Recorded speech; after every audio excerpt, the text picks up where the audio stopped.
Hello, everybody. Welcome to the Catch Up Sports Podcast. I hope you're all having a fantastic day. I'm your host, Moses, and welcome to the 7th ever episode of this podcast. First of all, happy Rosh Hashanah. Happy New Year to all my Jewish viewers out there. Happy holiday. Enjoy it. And also, a day ago, I watched the Thursday night football game, the Browns versus the Bengals. And it was a way better game than expected.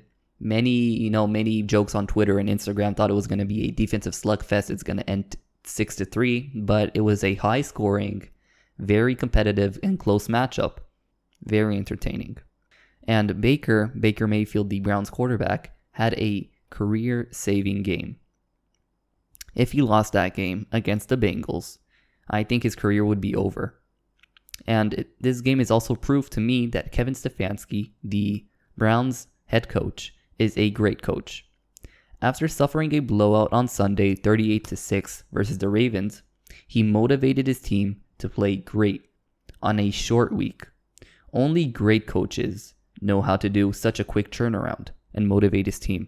So, the Browns are heading in the right direction, regarding their coach at least. So, what's ahead of us today? We're going to talk about my NFL Week 1 reactions. Also, I'm going to preview and predict the NBA Conference Finals. And we're going to end with my weekly NFL game picks. So, let's jump right into it. But before I talk about the NFL, I got to talk about the Clippers and Kawhi Leonard. Such an embarrassment. I love Kawhi as a player, but he deserves the same criticism as James Harden and Kevin Durant gets for that Game 7 performance. Doc Rivers, the Clippers head coach, in my opinion, one of the most overrated coaches in the league. This is his third time blowing a 3-1 lead in the playoffs. Kawhi had 14 points in Game 7. Paul George had 10 points in Game 7. That's what you call the definition of choking in competitive sports. This team is added to the most disappointing teams of the decade list, along with the 2013 Los Angeles Lakers with Steve Nash and Dwight Howard. And I have nothing but praise for the Denver Nuggets. This team is battle ready, mentally tough. The first team in NBA history to come back from 3-1 deficits twice in the same playoffs. Good job, Denver.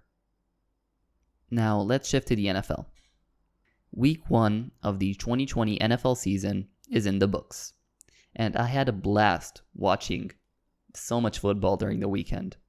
I watched on Sunday, I put NFL Red Zone, and I watched that with my dad. We ordered some burgers from a local fast food place, and I had a blast. Me and my dad just watched football for hours. It was really such a blast. And I handpicked a couple games with the most interesting storylines, in my opinion, and I'll share my personal takes on them. So there's 4 different games I'll react to.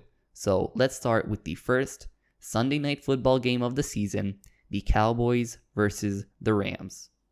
I'm very disappointed from the Cowboys' performance Sunday night. If the Cowboys consider themselves Super Bowl contenders, they can't lose to teams like the Rams. They shouldn't be counting on a game-tying drive in the final minute of the fourth and count on the refs to miss a offensive pass interference call to have a chance to tie or win the game. And if we're already talking about that call, let's dive into the details.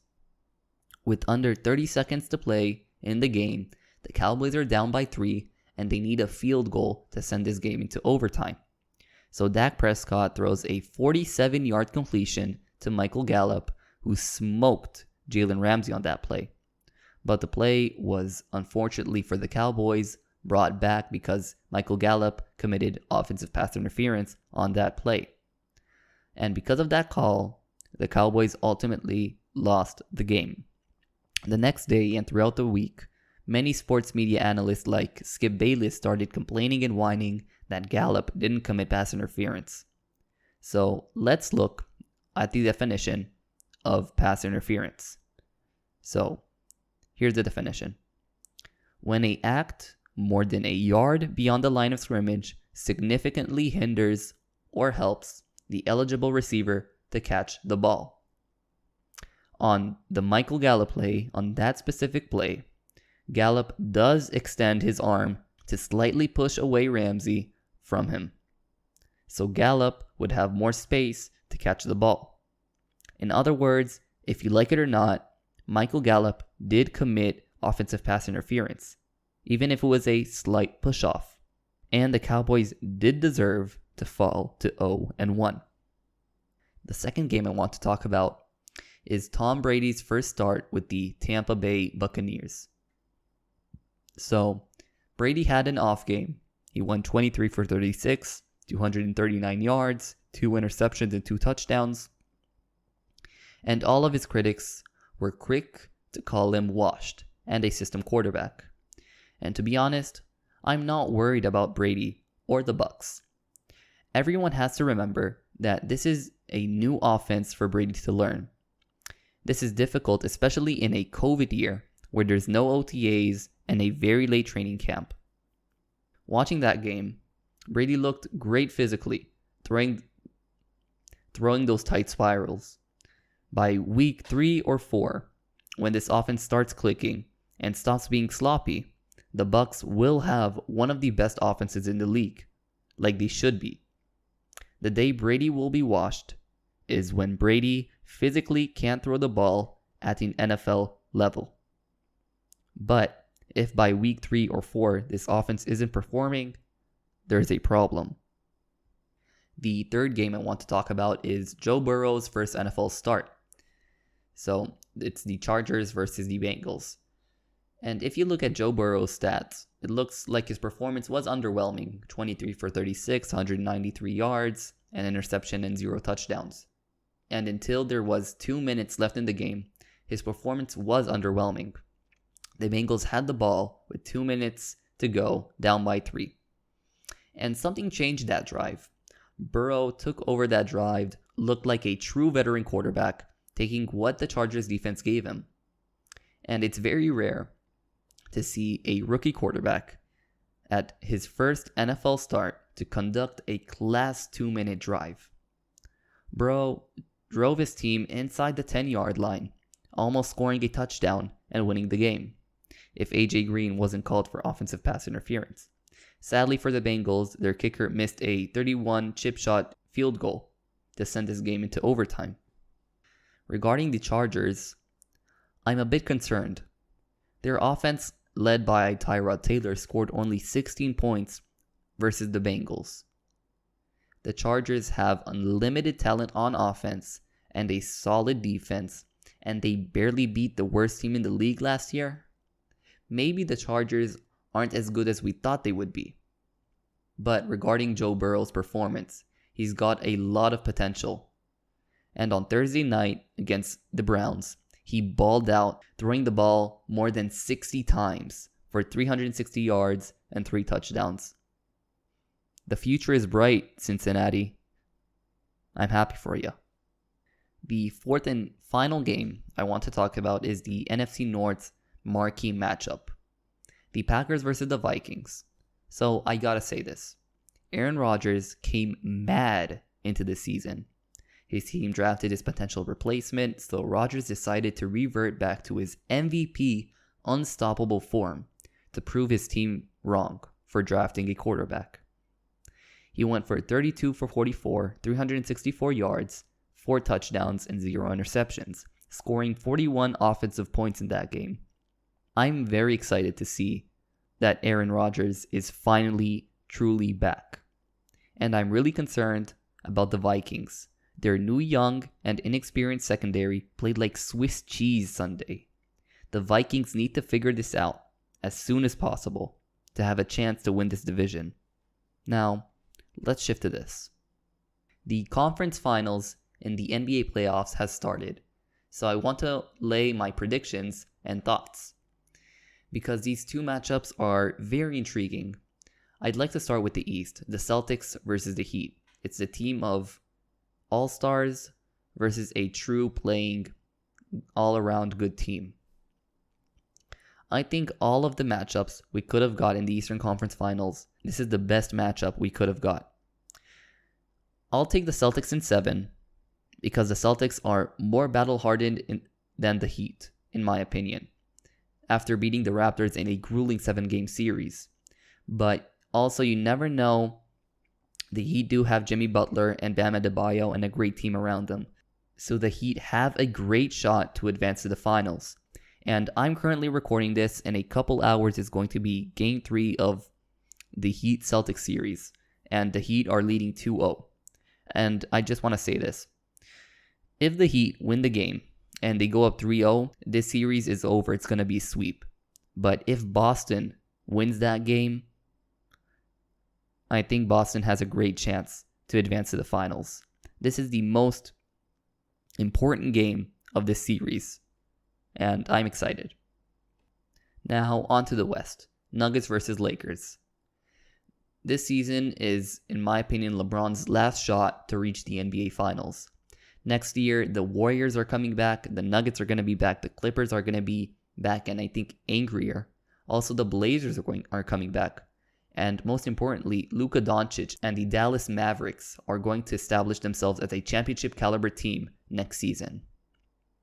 I don't think LeBron and the Lakers will let this last shot slip away.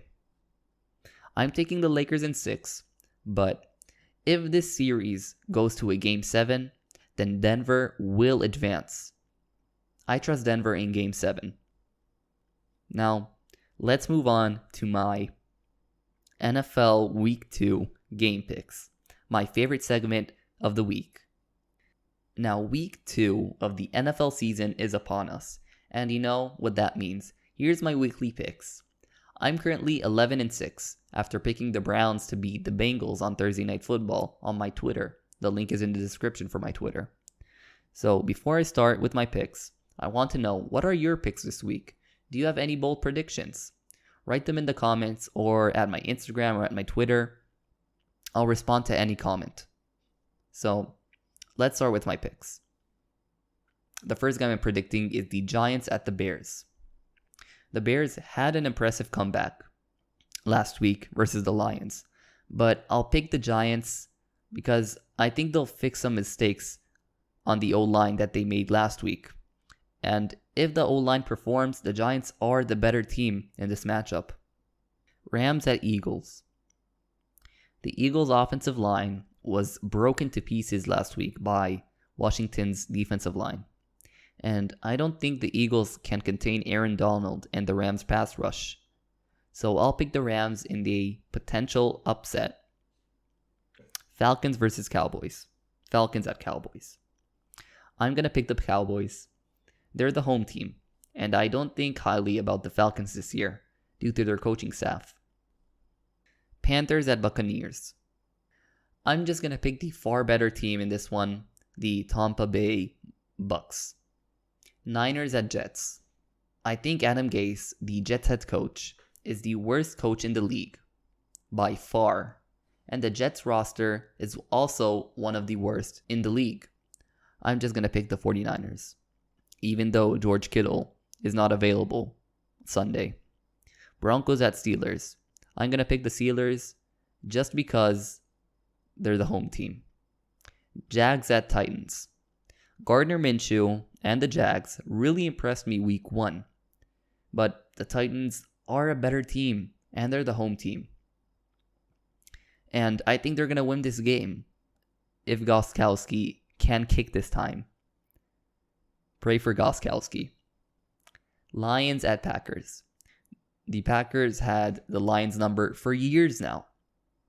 And nothing will change this week. Packers win. Bills at Dolphins. This is a potential upset for the Dolphins because the Bills, a cold team city, the Buffalo Bills, are traveling to Miami in September when it's the most hot there. But I'm just going to pick the Bills. I'm going to go save this pick. But you heard it here that this is a potential upset, but I'm still going to pick the Bills. Vikings at Colts. Phillip Rivers didn't change since his Chargers days and still throws the ball to the opposing team consistently. I think the Vikings will get back on track and will win this game.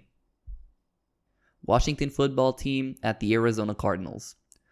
Washington did upset the Eagles last week, but the Cardinals are way more dynamic, and they really surprised me when they beat the 49ers last week, and I'm pretty high on them, so I'll pick the Cardinals in this one.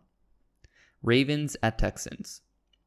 This game was a blowout last year, and now without DeAndre Hopkins on the Texans roster, this could get really ugly. I'll pick the Ravens in this one. Chiefs at Chargers. The Chargers offense looked flat against the Bengals. And against the Chiefs, you need to run up the score to have a chance to win the game. I'll pick the Chiefs. Sunday Night Football, Patriots at Seahawks. A great primetime game in my opinion. Russell Wilson versus Cam Newton. And many might pick Cam to lead the Pats to a upset in Seattle. But I don't think so.